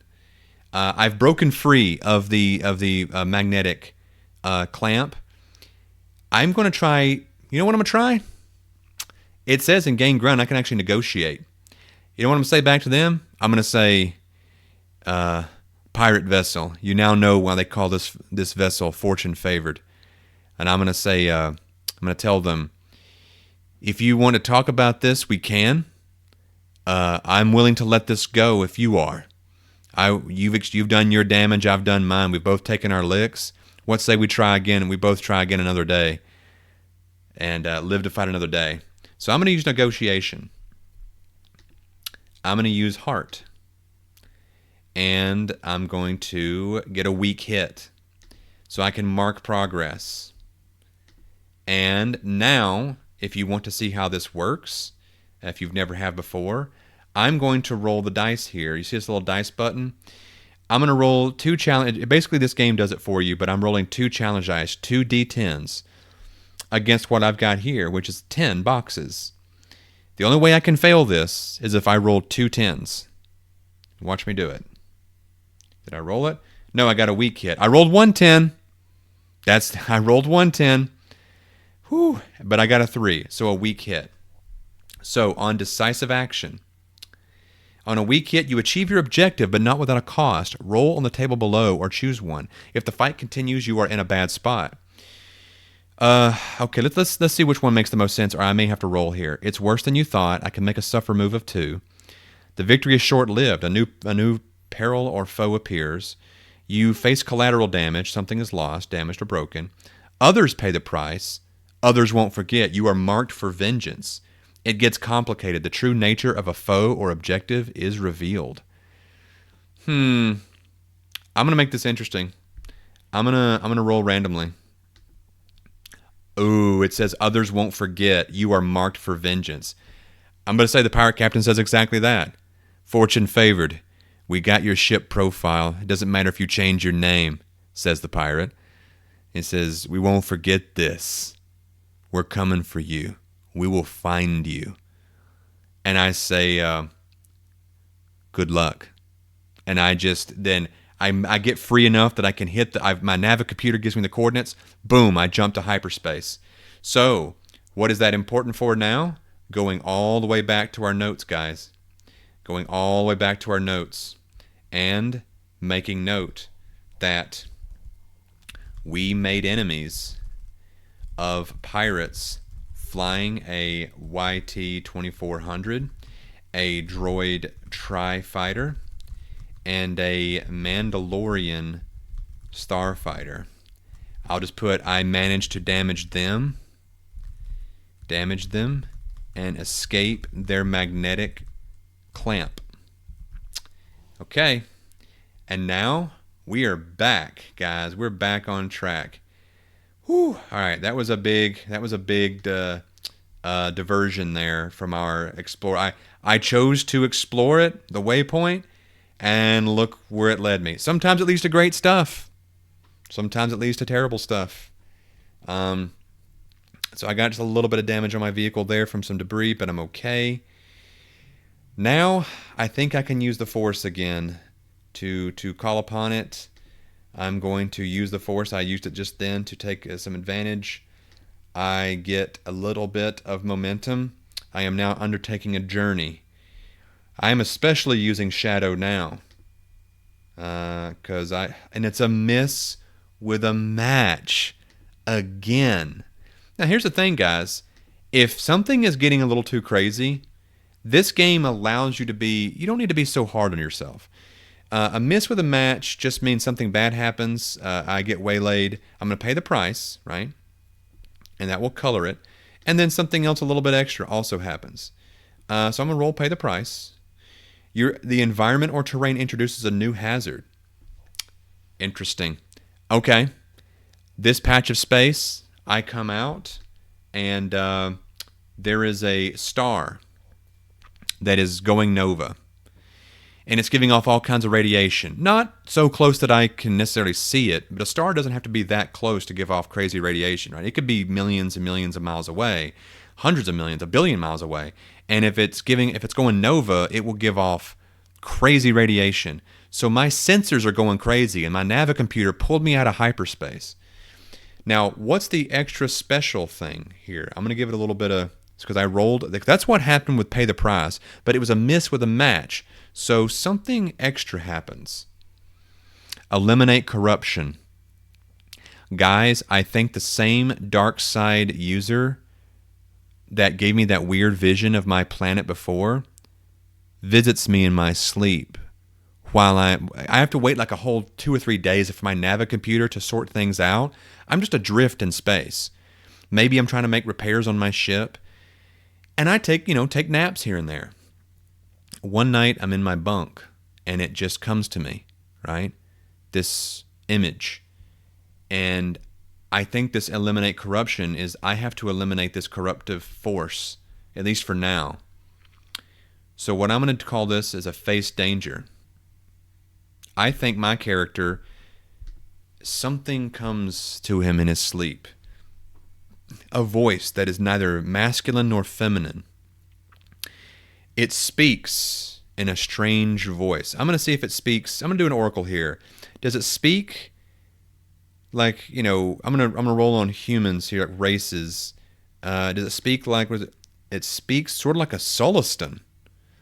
If you guys don't remember Solistans, that's like the Neon Numb character that was the co-pilot for Lando Calrissian when they attacked in the Millennium Falcon. They attacked the second Star Destroyer. They talk like blah, blah, blah, blah. They got this weird language. I think this force spirit, this dark side entity, whatever corruptive force, it could be just an echo of a dark spirit. It doesn't have to be a ghost. It's just maybe an echo of something, some dark energy left behind. And I've got to do a face danger. What am I doing this with? I think I have to do it with resolve and command of myself. So that's going to be a heart. Luckily, that's what I'm best at. I'm going to call upon the force to help me out. I'm going to call upon the force here to help me out of this. And I get a weak hit, which means I take 1 momentum. So now I'm going to do the actual face danger. I'm rolling heart, and I got a weak hit. On a weak hit, you succeed, but not without a cost. Make a suffer move. Guys, so I did it. So I think this thing shows me images. It's trying to taunt me, and it won't leave me be. And this is going to be continuing through the story now. I think this thing is now a character in the story or some force that's going to now thread through the entire story of our campaign here. This dark side spirit is really not leaving me alone, and it's really messing with me, and I'm not liking it. And so I'm going to have to make another suffer move. I think I lose spirit again. I'm going to endure stress. This time, I'm going to say that I can actually use my because my plus says I can endure heat, cold, torment, or pain. I think I'm receiving emotional torment here. So I'm going to have uh, that, and then that's the 3 for my spirit, and then that's 1 for my +1 for being a Zabrak and dealing with torment. And I'm going to roll that now. And I got a miss. Okay, that was supposed to be endure stress. So endure stress. Let's go down here. On a miss, it's worse than you thought. Suffer an additional -1 spirit or lose momentum. I could lose 2 momentum. If your spirit is 0, you must mark shaken or traumatized or roll. So thankfully, I'm not shaken or traumatized yet. Those are negative effects you put on your character. I'm going to choose to lose 2 momentum because I'm already at 3 spirit. This thing shows me strange images. Again, I'm going to say that they're vague. That my character can't. It's like pain.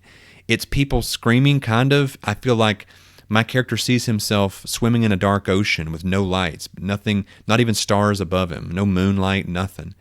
And he feels alone and cold and isolated. And when he wakes up, when Call wakes up, Call is not feeling good. He's feeling despondent. He's feeling terrible about life. About something has got his soul, and he's going to be fighting this for a little while. So that's what happened. We were waylaid, and now finally my ship, I think after a couple of days of being lost out in the space, I think I'm able to now move along, and to undertake an expedition again. And I'm still using Shadow, and I got another miss. And you know what, guys? Sometimes if you just get tired of taking the miss, you can just pay the price real quick, and just have this like a thing. You can even call it. You know what? Just to show you guys I can do this, I'm just going to call it and say that what this does is the dark entity, I'm unable to completely shake it. Because remember, I had to lose 2 momentum just to try to wake up from the dream and shake off the effects. I think it's going to cost me another spirit. I think I have to endure spirit again. I'm going to do it. I'm gonna do it and see if it helps. Oh, interesting. This is the first strong hit of the match we've gotten, and it was for endure stress. Guys, I think this could be very interesting really quickly. Let's just do endure. Let's see what happens. If I get a strong hit, I choose 1. I shake it off, and I take 1 spirit. So I'm obviously doing that. I'm taking 1 spirit back. But I got a strong hit with a match, which means something interesting happened. Here's the thing. I already know what I think this is, but I'm going to roll on the oracles to flavor it more, just to give it some flavor. So what I think, I'm going to go ahead and say what I think it is a good part of the Force. The light side is helping me push back. I'm reaching out to it for help, and it's responding. But I'm going to give it action and theme to see what this looks like. Coordinate. Balance perfectly. Perfect. The light side of the Force coordinates with me, and it shows me some coordination. I'm going to say it even gives me a drill. I don't know how to explain it. A breathing. Like this thing almost controls my breathing and coordinates it and tells me if I fill up my belly and my chest full of air and then slowly let the air out in certain, and this is me meditating, and this is just coming to me. And I'm meditating, and I restore balance within myself. And I do it by this breathing technique that the Force power entity that's pushing back, whatever, is guiding me. And it's also letting me remember a drill that my master, and let's think of my master right now. Who is my master? Who is this? What does that really look like? I'm going to roll down here just for giggles. I'm going to roll a few times until a Deveronian. That's those guys who they look human, but they have huge horns, like they're like devils coming out of their heads. And they're in the cantina scene in the first Star Wars movie, A New Hope. And I'm going to roll You know what I'm going to roll? I'm going to roll to see, ask the Oracle 50-50. Is it a male or a female? Just curious, because you never know. 50-50. Is it a female? Yes, it is. It is a female Deveronian. Fascinating. Fascinating. And then because I want to do it again, I want to come up with a character name. Bruna Amar. Okay, check it out. We're going a flashback here. A flashback revealed my master, let's call it teacher. My teacher/mentor was a Deveronian female named Bruna Amar. I think that's spelled right. If it's not, it's fine. It's Star Wars, right? So that happened, and this helps me push this dark entity back. And I'm actually going to go ahead and call it like, you guys, you can call it like this. That's a strong hit with a match. I'm going to go ahead and say that in my expedition, at least for the next little bit, we can clear this one out. It's this Journey to Tagoria. I'm going to go ahead and mark progress on it. Even though that wasn't a journey or a undertaken expedition roll, I think my character suffered enough through all that. And I think that was a strong hit with a match, that something more interesting happened. And I believe, if I'm not mistaken, my devotant thing here says, on a strong hit with a match, a miracle sign manifests, and I can take another momentum or another spirit. Now that's on secure advantage or gain ground, technically. So I'm not going to give myself that, because that's only for if I secured an advantage or gained ground. Okay, so what I did was plow ahead a little bit. And now I'm going to continue on, undertaking an expedition. I'm going to go down here. I'm going to pull this up. I'm going to continue shadowing along. I think it makes sense to use the Force right now. I'm going to secure an advantage. And I got a strong hit. On secure advantage, I believe I get to, let me just make sure. I think I get to do two things.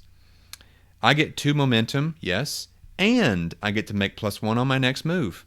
So, glad I did that. So check it out. I get a +1 on my undertaken expedition, which is I'm using Shadow. I get to add +1 to it. And I got a weak hit. Okay. As above, but this progress costs you. Choose one. We already did a peril. I'm going to make 2 suffer moves. One suffer move is supply. Actually, no. I'm going to make it 2 suffer moves. I'm going to make it 2 supply, or 1 suffer move at -2. So I suffered 2 supply. I think this makes sense. I have wasted so much time being attacked by pirates, being waylaid by the Imperials, and then being, I guess, chased in my dreams by like a Freddy Krueger type of force spirit. So I've wasted some supplies I've had to eat, and supplies is a very generalized thing in this game. It represents food, it represents water, it represents things you have around, like bolts and screws and things to make repairs with. It's just your supply. Okay, so now if we look over here, I did it, so I get to mark progress. I only have 1 more left to do. And there, I went ahead and did it again. I just went ahead and did it. So I mark progress again. Boom, boom. I'm going to say that, you know what? In keeping with what my suffer moves, I'm going to say, I think it makes sense. I'm down to 1 supply, which is bad. And I think that's interesting where to carry on, because I need to resupply. And there's a whole way of doing that in this game, like how you resupply. And then, now that I've reached, presumably reached Tagoria. Now, here's where we call it finish an expedition. Basically, I just roll to see what happens here. I'm going to roll the finish expedition, and I got a strong hit. So, on a strong hit, you reach your destination or complete your survey. Mark a reward on your Discoveries Legacy track per your expedition's rank. So I'm going to get 2 ticks, because you see here it was a dangerous undertaking there. Now look what this does. This is going to give me two. You have ways of getting XP in this game. Look like this. You have 3 legacy tracks, guys. You have quests, bonds, and discoveries. Every time one of these things fills up, every time they fill up, you get the 2 XP. Those 2 boxes there, it's 1 box for each XP. So I'll give you an example. If that's were to be like this, I were to go 1, 2, 3, 4. It's full. I then would mark these 2 as in I have now 2 XP to spend. Hopefully that makes sense. So I'm going to start this back over at empty. And if I'm not mistaken, I went up here to finish an expedition. And it says I get to mark, what is it? Mark at your Discoveries Legacy track. Okay, Discoveries Legacy. So down here, I'm going to go 1, 2. So if I get 2 more ticks in that, I'm going to get 2 XP. And that's how you get XP in this game. However, I also believe in that if you put in a good session... Oh, by the way, I forgot to do what's called begin the session move. When you begin a significant session of play or a chapter of play, do all the following. Sorry, guys, I was supposed to do this at the very beginning. This just reveals like a little flashback that might give you... Or something extra that just sort of begins the session, and it gives you a little bit of extra momentum. You know what? I'm going to say I kind of did that when I opened... when I opened the... I inadvertently did it anyway. When I opened up with the narration about Duro being this jungle planet or whatever that's all beaten, it's all polluted. I did that essentially anyway. I just didn't tell you guys I did it, and I forgot to mark it. So you get momentum for that. So I'm going to go up here and give myself, which maxes me out at 10 momentum. And I arrive now at Togoria. It also says, if you see your expedition, when you arrive, it says a strong hit. You complete your survey, and it says, any allies who share this expedition also mark the reward. Basically, you reach where you're going to reach. So I was going to Togoria, which we already established is this jungle world dominated by, like, the city, the main city is, run by the women and the women's clan. And I now made it. I made it there. So I'll just put I arrived at Togoria safely. And I'm going to roll on an oracle. I'm going to actually just say straight up, it's extremely likely. I'm going to roll almost certain. And there's the question I'm asking. Are the Imperials already here? Yes, they are. Makes sense. So, they are already here. And that means I'm coming into a system. Doesn't mean that I'm kicked out. Just, like the Imperials are kicking me out. But this place is already covered with starships. There's a blockade. The Togorians probably have like their own very, very, very basic, planetary patrol on top of a now massive fleet or whatever, a task force of Imperial starships. Basically waiting to take these people off the planet because they're basically saying, hey, Togorians, we need you to help us build something. So you're coming with us. Now, here's how I personally like to close out a session. First of all, there's what's called end a session move. So check it out. When you end a significant session or chapter of play, reflect on the events of the game and identify any missed opportunities to mark progress. If you strengthen your ties to a connection, you develop your relationship. We have not done that yet, but I'm going to do that in next session. We're going to jump to me being on the planet's surface and doing that. If you move forward on a quest, you reach a milestone. So, in the beginning, one other thing I forgot to tell you guys is that I should have made a vow here. I think this mission is going to be, let's call it dangerous, and let's call it convince the Togorians,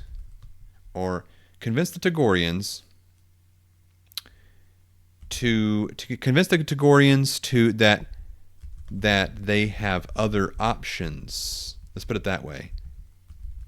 Besides siding with the Empire. Now, for me, I include just getting to your destination as progress in a mission. So I'm going to mark this here.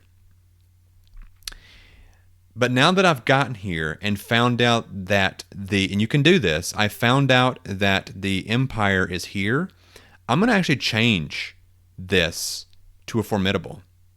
So it was dangerous getting here. It was dangerous the mission before. The Imperials are here. Now it became formidable. So now I'm only going to mark one progress box every time I do progress. So I'm imposing that on myself because I think it just narratively makes sense. You don't have to do that. And then here's what I also like to do.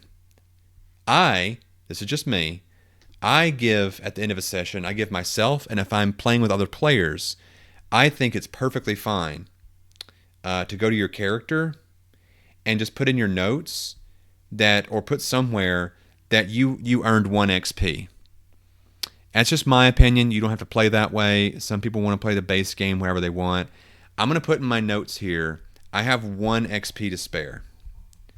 I'm going to put 1 XP to spend. I do that if I feel like I did a lot or went through some significant play. If I only played for 15 minutes, I may not do that. But we've been playing for a little while here. So, yeah. That is our first session of the legendary Rental Call. Hopefully he'll be legendary. Hopefully he'll survive. Guys, I hope you enjoyed this. I hope those of you who have not played Ironsworn saw how fun this game can be. I hope those of you who have played Ironsworn see how I play it, and and maybe you're trying to learn, like you don't exactly know how you have your style of play. That's my style of play right here, what I just did. And I hope those of you who have played it before see that it can be used in Star Wars. It can be used in Star Trek. You can make this whatever. For those of you interested, I did make these oracles, these Star Wars oracles myself. So if you're interested in them at all, where are they at? The oracles here. If you're interested in them at all, these there's things like new starship design, asymmetrical, like new race type. If you discover a new Star Wars race, you just roll here. They're humanoid. Their limbs they are squid-like with many tentacles. If you want their intelligence, like are they primitive, are they common? So you have common intelligence. You have all this stuff that kind of helps you develop your Star Wars story real quick. If you want those, let me know. I can maybe put a comment on them, dropping you where you can find them. I have put them up before online for people before to have. It's free. I'm not charging you for it. You can just have them. I made them up so that I could make my Star Wars games a little bit more, my Star Forged games more Star Warsy. And I'm glad you guys joined me. I hope you had fun. I hope you learned something. And we'll see you next time on Sabersworn.